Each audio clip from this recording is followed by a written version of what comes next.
Scientific papers come in various scales of reliability and importance.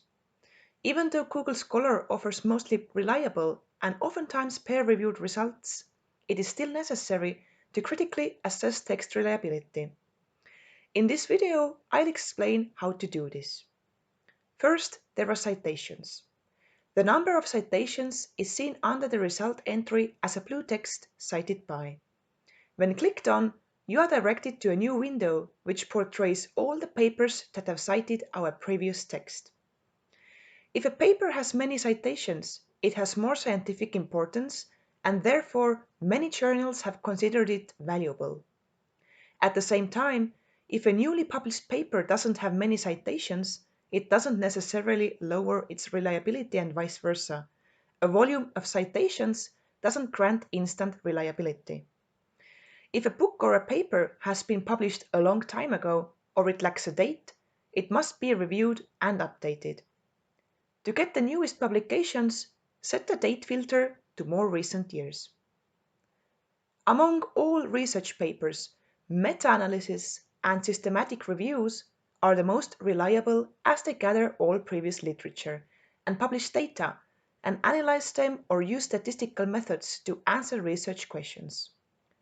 Publications based on statistics are also ranking high regarding reliability if they are published by an intergovernmental organization, such as World Health Organization, NASA, Eurostat, or United Nations, or a government.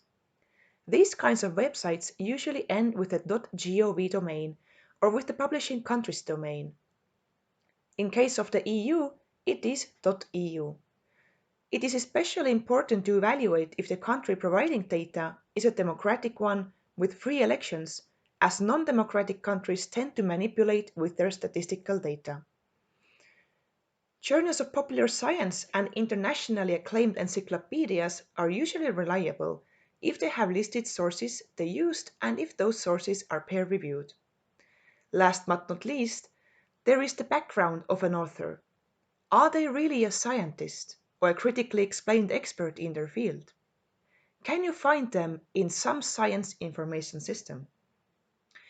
Even though a text seems logical and rational, the author can be emotionally loaded and pursue their own agenda by cherry-picking facts and presenting them in a way favorable to them.